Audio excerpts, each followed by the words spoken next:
আজকের ছোট গল্প অনুশোচনা। লাবণ্য, কাল একটু অফিস থেকে দেরি করে আসিস তো? কেন মা? কেন আবার?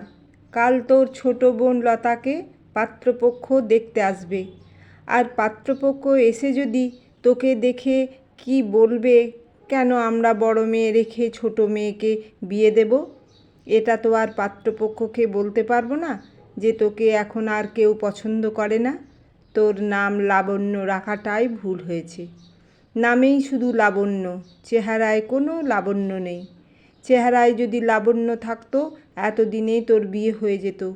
তোকে নিয়ে আমরা পড়েছি আর এক জ্বালায়। যত সব আমার আর এখন এসব ভালো লাগে না। কিন্তু মা, আমার ছোট বোনকে দেখতে আসবে আর আমি বাড়িতে থাকবো না, সেটা কি হয়? নিজের বোনের যদি ভালো চাস তাহলে দেরি করেই আসিস, আর যদি চাস তোর মতো আইবুড়ো হয়ে ঘরে রাখবি তাহলে চলে আসিস। আচ্ছা মা, কাল না হয় রুম্পাদের বাড়িতে গিয়ে কিছু সময় কাটিয়ে আসবো। তবে পাত্রপক্ষ চলে গেলে তোমরা আমায় ফোন করে জানিয়ে দিও। পরের দিন অফিস শেষে রুম্পাদের বাড়িতে চলে গেলাম। রুম্পা হলো আমার বাল্য বন্ধু, তবে ওর বিয়ে হয়ে গেছে। আমি মাঝে মধ্যে রুম্পাদের বাড়িতে এমনিতেই যেতাম। রুম্পার মা আমাকে নিজের মেয়ের মতোই দেখত। আন্টির সাথে কথা বলতে বলতেই মা ফোন করে বাড়িতে যেতে বলল। বাড়িতে গিয়েই খুশির খবর শুনলাম, পাত্রপক্ষ লতাকে পছন্দ করেছে।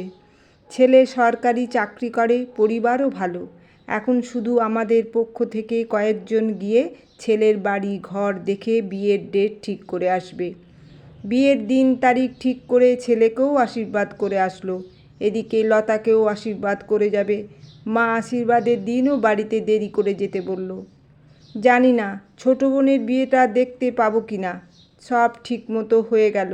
বোনের বিয়ের কেনাকাটায় বাবা মা লতা ভাই ব্যস্ত। মা আমায় বলেছে এসবে না থাকতে। আমার বিয়ে হচ্ছে না, এজন্য লতার বিয়ের জিনিস ধরতে না করেছে। আমার জন্য ওর বিয়েটা যদি না হয় বা ভেঙে যায়, যাক, লতার মুখের দিকে তাকিয়ে আমি ওর বিয়ের কোনো কিছুতেই স্পর্শ করলাম না। বিয়ের দিন বাড়িটা আত্মীয় স্বজনেই ভরে গিয়েছে। সানাই বাজছে, সবার মুখেই লতার বিয়ের আনন্দটা জ্বলজ্বল করছে। পার্লার থেকে লোক এসেছে লতাকে সাজাতে। যাই, আমিও একটু সেজে নিই। অনেক সুন্দর করে সাজলাম। সেজে গুজে বাইরে এসে লতাকে দেখে আসলাম। আজ লতাকে বধূ বেশে খুব সুন্দর লাগছে। তা দেখতে হবে না বোনটা কার? বোনকে দেখে মায়ের রুমের সামনে আসতেই মায়ের ঝাঁঝালো কণ্ঠস্বর শুনতে পেলাম। তোমার বড় মেয়ে কি সব খুব মুখে রং ঢং মেখে ঘুরছে? ওর কেন বিয়েতে থাকতে হবে? নিজের তো বিয়েটা হচ্ছে না, এখন বোনের বিয়েটাও হতে দেবে না। বাবা বলল মেয়েটা শুধু নামেই বড় হয়েছে, বুদ্ধি জ্ঞান নেই। বুড়ো বয়সে এমন সাজার কোনো দরকার আছে? মুখের ওপর কিছু তো বলাও যায় না। না বললে বিয়ে বাড়িতে যখন তোমার বড় মেয়েকে দেখে বরপক্ষের লোকেরা নানান কথা বলবে, তখন তুমি বুঝবে কেমন লাগে। আমার চোখ দিয়ে অঝরে জল পড়ছিল। নিজের বাবা মায়ের কাছ থেকে এসব কথা শুনতে হবে কখনোই সেটা ভাবিনি। আড়াল থেকে লতাকে আর একটা বার দেখে নিজের পোশাকটা পরিবর্তন করে সবাইকে আড়াল করে রুম্পাদের বাড়িতে চলে গেলাম।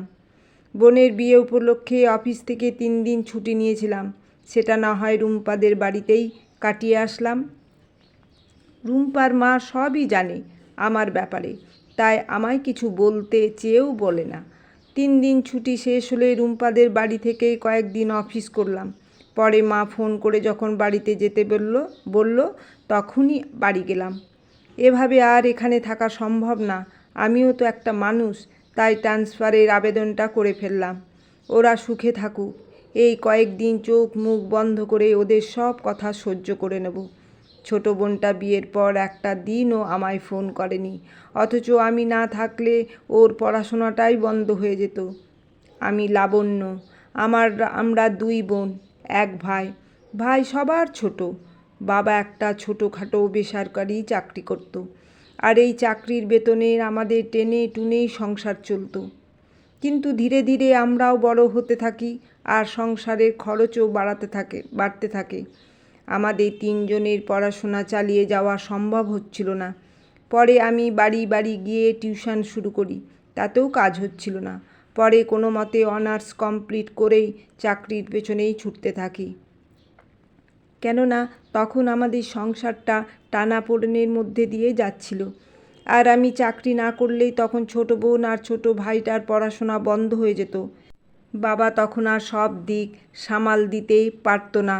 দিন রাত পড়তে থাকি। অবশেষে আমার প্রাইভেট ব্যাংকে চাকরি হয়। বেতনও ভালো ছিল। চাকরি হওয়ার পর সংসারের বেশিরভাগ খরচই আমি দিতে থাকি। তখন আমার ভালো ভালো ঘর থেকে বিয়ের প্রপোজাল আসতো, কিন্তু আমি বাবা মাকে বিয়ের জন্য না করে দিই। কেননা তখন বিয়ে করলেই আমার পরিবারকে আমি সাপোর্ট করতে পারতাম না। ভাইকে প্রাইভেটে ইঞ্জিনিয়ারিং পড়াই, ছোট বোনটার ইচ্ছে ছিল ফ্যাশন ডিজাইনিং পড়ার, সেটাও আমি নিজ খরচেই পড়াই। বাবা মাকে তাদের প্রয়োজনীয় সব কিছু আমিই কিনে দিতাম। আমার ইনকামের টাকা দিয়ে মাকে কানের দুল, সোনার চেন কিনে দিই।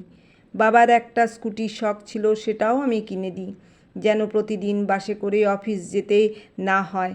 আমার কোনো ব্যক্তিগত ইচ্ছে, চাহিদা, আহ্লাদ কিছুই আমি পূরণ করিনি ওদের মুখের দিকে তাকিয়ে। আমার কোনো ব্যক্তিগত সেভিংসও ছিল না, সব শুধু ওদের জন্যই। আমি এই জীবনে নিজের জন্য কিছুই করিনি। আমার এক অফিস কলিগ আমাদের বাড়িতে আমাকে বিয়ে করার জন্য প্রস্তাব পাঠিয়েছিল। ছেলেটা খুব ভালো ছিল, কিন্তু সেটাও আমি না করে দিই আমার আপনজনদের কথা ভেবে। কিন্তু কি হলো, দিন শেষে আমি একা। আমি এখন ওদের কাছে বোঝা হয়ে গিয়েছি। আমার জন্য ওরা নাকি মানুষের সাথে উঁচু গলায় কথা বলতে পারে না। সবাই নাকি আমার বিয়ে নিয়ে যা মুখে আসে তাই বলে। মা সেদিনও বলল, ছোট বোনের তো বিয়ে হয়েছে, এখন ভাইকে বিয়ে করাতে হবে। বড় দিদি সংসারে থাকলে সেই সংসারে কেউ মেয়ে বিয়ে দিতে চাইবে? বাড়িতে একটা বিয়ের প্রপোজাল এসেছে। ছেলেটার নাকি আগে বউ মারা গিয়েছে বাচ্চা প্রসব করতে গিয়ে। শুধু একটা ছোট মেয়ে আছে। সংসারের বাড়তি কোনো ঝামেলা নেই। ছেলেটা নাকি রাস্তায় তোকে দেখে পছন্দ করেছে। তাহলে পাকা কথা দিয়ে দিই, কি বলিস? তোমাদের আর আমাকে নিয়ে ভাবতে হবে না মা। ভাইয়ের জন্য পাত্রী দেখা শুরু করো। তোমার ছেলের বড় চাকরি হয়েছে, এখন আর তোমাদের এই মেয়েকে দরকার হবে না। ছেলেই এখন সংসার চালাক, আমি আমার রাস্তা দেখে নেব। তবে মা, মনে রেখো, তোমাদের প্রতি আমি কখনো কোনো অভিযোগ করিনি। তোমরা আমাকে মনে কষ্ট দিয়ে অনেক কথাই বলেছ। আমি না থাকলে হয়তো এই সংসারটাই অচল হয়ে যেত। তবে মা, ভগবানের একটা বিচার আছে, মনে রেখো। মা আমার এই কথায় সেদিন আর কোনো উত্তর দিতে পারেনি। 2 মাস পর আমার ট্রান্সফার লেটার পেয়ে গেলাম। এক রাতে বাবা মা ভাইটাকে শেষবারের মতো চোখের দেখা দেখে বাড়িতে একটা চিঠি লিখে কাউকে কিছু না জানিয়েই চলে আসলাম এক নতুন শহরে, যেখানে সবাই আমার পরিচিত ছিল। অফিসে যাওয়া আসা এভাবেই দিন পার হচ্ছিল আমার। এখনও পরিবারকে অনেক মিস করি। 6 মাস পর বাড়ির খোঁজ নিয়ে জানতে পারি লতার স্বামী ঘর ছেড়ে চলে এসেছে। স্বামী নাকি প্রতি রাতে নেশা করে এসে লতার গায়ে হাত তুলত। ছোট ভাইটা নিজের ভালোবাসার মানুষকে বিয়ে করে ঘর জামাই থাকে। বাবা মায়ের জন্য কোনো টাকা পাঠায় না।